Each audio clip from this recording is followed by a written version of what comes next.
In the golden era of bodybuilding, food wasn't treated like a math problem filled with numbers, macros, and spreadsheets.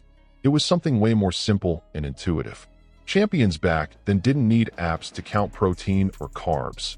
Eating was all about going natural and listening to their own bodies. That created a direct connection between nutrition and results, something we often lose today with so many rules and restrictions. Old-school bodybuilders believed in the power of whole foods. Meat, eggs, dairy, veggies, and fruit were the backbone of their diets. Everything was minimally processed, keeping as much of the nutrition intact as possible. The idea was clear. If it came straight from nature, it had the fuel you needed for strength, muscle growth, and energy. There was no mindset of shortcuts through artificial formulas. Another key factor was consistency. Forget about crash diets that lasted only a few weeks. The philosophy was to eat pretty much the same way every day, adjusting portions when needed. That gave stability and made sure the body responded steadily over time.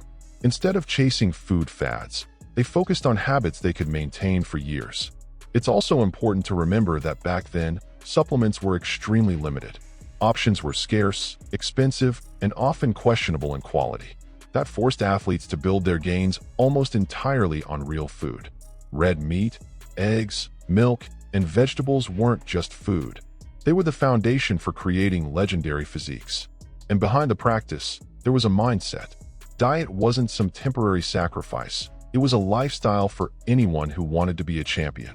Eating right was as much a part of the routine as training hard or getting proper rest. This all-in discipline helped athletes stay focused and avoid slipping up. If you look closely, it wasn't just about what went on their plates, but how they thought about nutrition. Food was fuel, but it was also discipline. It was part of the mental game of becoming the best. That created a relationship with eating that was both healthy and strict at the same time, something we've kind of lost today with quick-fix diets and easy solutions.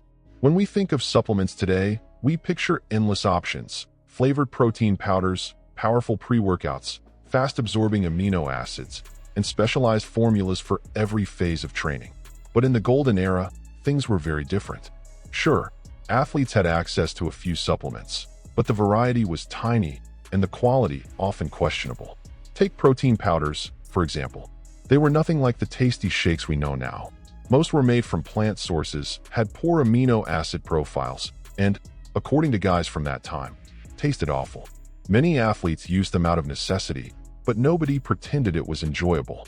Even then, protein powder was seen as a small add-on, never the foundation of the diet. One odd supplement that got relatively popular was desiccated liver tablets. Bodybuilders would pop handfuls of these pills, believing they boosted performance, even though there wasn't much proof of how effective they really were. It was more about filling gaps, since sports science was still in its early stages and options were super limited. Besides that, there were basic vitamins and minerals.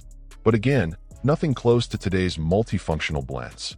Athletes leaned on small boosts here and there, but at the end of the day, what fueled their training and recovery was real food, the kind that came from the kitchen, not a jar.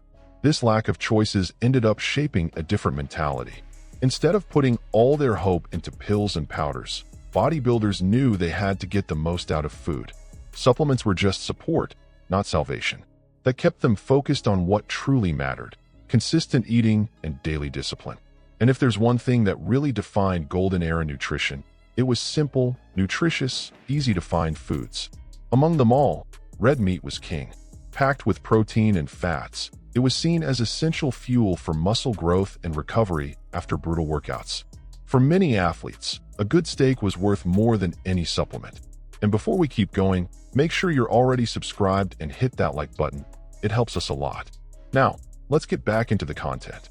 Another unshakable pillar was whole eggs. And back then, nobody was separating yolks from whites. It just wasn't a thing. Eggs were eaten in abundance, often whipped up into giant omelets that turned into true feasts of protein and healthy fats. Cheap, complete, and versatile, eggs were seen as absolutely essential for building lean muscle. Cottage cheese and whole milk also played a central role. Today, many people shy away from full-fat dairy because of the fat content, but back then, that was exactly why bodybuilders valued it. Along with being rich in high-quality protein, It packed in the calories they needed to fuel heavy training and muscle growth. In other words, these foods were pure strength on a plate. Chicken and turkey showed up too, but more as backup options. And interestingly, there wasn't that modern obsession with chicken breast. In those days, the fattier cuts were welcome, since they helped keep energy levels and satiety up. The goal wasn't cutting fat at all costs, but finding balance and keeping the diet nutrient-rich. Tuna, on the other hand, was more of a strategic choice. Because it was cheap, it was often used during competition prep. Sure, it was a solid source of protein, but many athletes admitted it just didn't fill them up like fattier meats did. So it wasn't part of the daily menu. It was more of a tool they pulled out when needed. This lineup of foods shows just how practical and functional the diet of that era was. No overcomplication. Meat, eggs, dairy, and sometimes poultry or fish. The entire focus was on fueling the body with enough energy and quality protein to grow and recover. Simple, straightforward, and effective. One of the most interesting aspects of Golden Era nutrition was how simple the meal structure was. Forget about eating 8 to 10 tiny meals a day or splitting your diet into every 2 hours.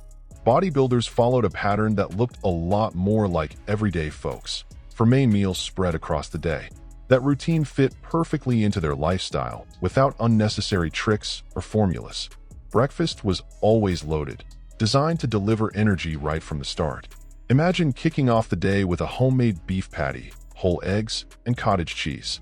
It might sound unusual now, but for old-school lifters, that was the kind of fuel they needed to crush intense workouts. Balanced in protein, fat, and calories, it was simple and effective. Lunch was built around chicken, tuna, eggs, and cottage cheese, usually with a side salad. Again, nothing fancy, just real, affordable, and nutritious food. Each item had a clear role, whether it was providing top-quality protein or keeping energy steady throughout the day.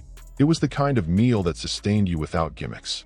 In the afternoon, something unique would happen: a second breakfast. Many athletes would make another giant omelet with whole eggs and cottage cheese, doubling down on protein intake and satiety. This habit shows how the diet wasn't overly varied, but it was built on functional repetition that delivered results. Dinner closed the day with another hearty plate: red meat and eggs. Simple, powerful, and extremely nutrient-dense, it laid the groundwork for muscle recovery and prepped the body for the next day. There was no stressing about weighing every portion. Discipline and daily routine kept everything on track. It's worth noting that there was no concept of intermittent fasting, flexible dieting, or extreme meal splitting. The idea was just to eat well, at normal times, without overthinking it. And if there's one thing that really sets Golden Era nutrition apart from how we see it today, it's the relationship with carbs. Back then, many bodybuilders avoided them as much as possible, especially sugar and refined starches. Dairy, eggs, and meat were the solid foundation of the diet, with carbs playing only a supporting role. That doesn't mean they never ate them, but carbs weren't the star of an athlete's plate. Larry Scott, Bill Pearl, and Reg Park are prime examples of this approach. These legends steered clear of bread, pasta, sweets, and anything loaded with sugar. For them, the path to an impressive physique was paved with protein and fat, leaving carbs as background players. It was a lifestyle completely different from today's bulking culture built around rice and sweet potatoes. Interestingly, this aversion to carbs wasn't just about aesthetics, it was also about satiety.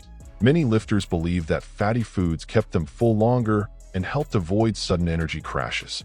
That's why red meat, eggs, and dairy stayed as the main stars, while carbs were kept for very specific situations. It was in this context that Tom Platz, famously known as the Quad Father or the King of Legs, decided to break the mold.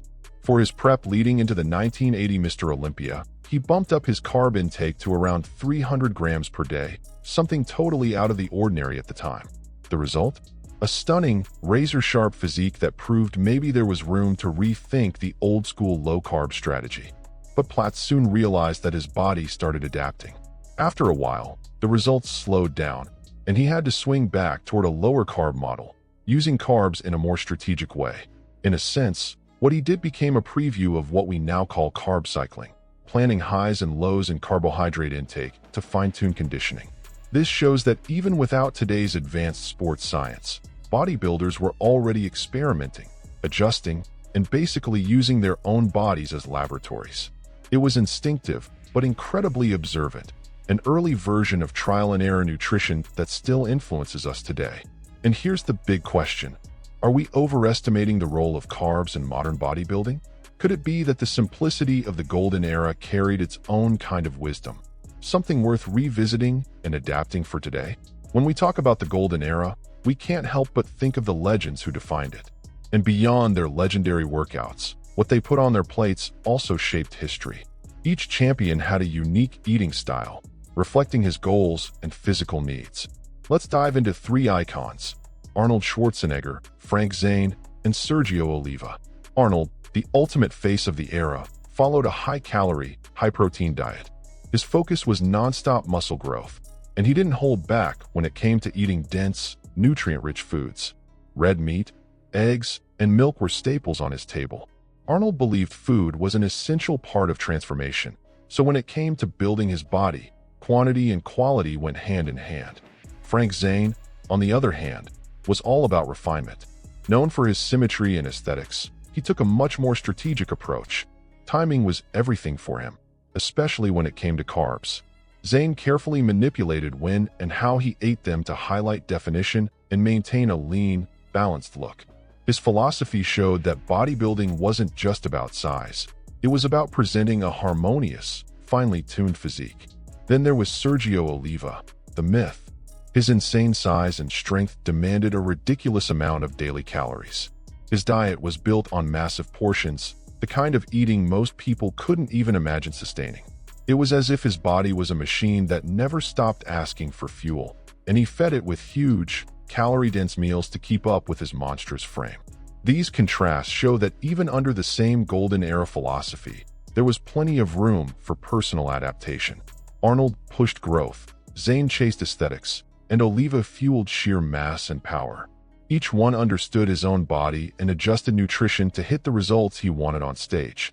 What's fascinating is how these examples are still studied today. Modern athletes look back at the strategies of these champions and tweak them with current science and resources. After all, the core idea, discipline and attention to what you eat, has never gone out of style. If there was one factor uniting all golden era bodybuilders, it wasn't just training or diet, it was mentality. Food wasn't treated as some boring chore or heavy burden. It was an integral part of the lifestyle. The plate was directly connected to the final goal, carving out a champion's physique. Eating with discipline was just as important as lifting heavy in the gym, and there was little to no tolerance for going overboard. Unlike today, where cheat meals are common and even encouraged, they basically didn't exist back then. At most, athletes would allow themselves a free day, usually on Sundays, to relax and eat whatever they wanted. But even that was controlled, a short pause, never a lifestyle of excess. The real game changer was consistency. There was no fancy system, no complicated tricks to make the diet more appealing. The secret was simple. Stick to the same foods every single day, the ones that worked, without overthinking it. Meat, eggs, dairy, with a few small variations, provided the energy, recovery, and growth they needed. That simplicity is exactly what kept results steady. But it wasn't just about the body. The mind played a central role. Sticking to the same eating pattern for months, or even years, demanded serious mental strength. These athletes built a mindset that put them above excuses and temptations. Eating right became as automatic as training. That outlook reminds us that diet isn't only about what's on your plate, it's about what's in your head. When eating becomes part of your lifestyle, it stops feeling like a burden and turns into a natural habit. That's how golden era bodybuilders managed to maintain physiques that are still remembered as legendary today. And maybe that's one of the greatest lessons they left us. It's not enough to have a perfectly structured meal plan if your mindset doesn't match it. The secret wasn't chasing shortcuts or quick fixes, it was adopting a long-term vision where every single meal counted. Looking at golden era nutrition and comparing it to today, the contrast is huge. Now we've got endless supplements, trendy diets, and sophisticated eating strategies. But with so much information, maybe we're forgetting what truly made those past champions build legendary physiques.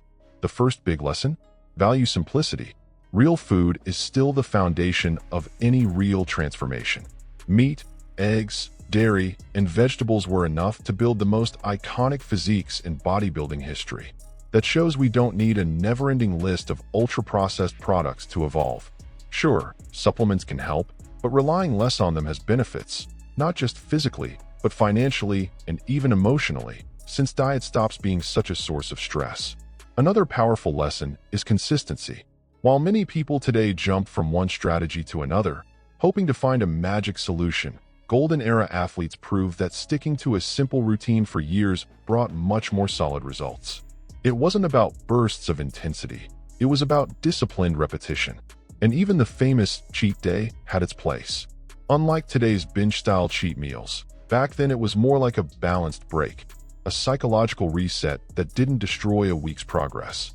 That same idea can still be useful today as a tool for flexibility within a disciplined plan, helping keep motivation strong for the long haul. Which brings up an important reflection: have we made nutrition too complicated? We've created endless technical terms, calculators, cycles, and protocols, but at the same time, many athletes struggle to keep long-lasting results. Maybe it's time to look back and relearn the clarity of the Golden Era. That doesn't mean ignoring modern sports science. It means bringing back the best of the past, trusting the basics, respecting discipline, and embracing the simplicity that creates consistency. Mixing what already worked then with what we know now might just be the key to a new balance. So, after diving into all these Golden Era nutrition secrets, what did you think? Amazing how simplicity, discipline, and willpower from those champions still inspire us today, right? Now I want your take. Do you think the modern path, with endless supplements and complex strategies, really beats the basics they used back then?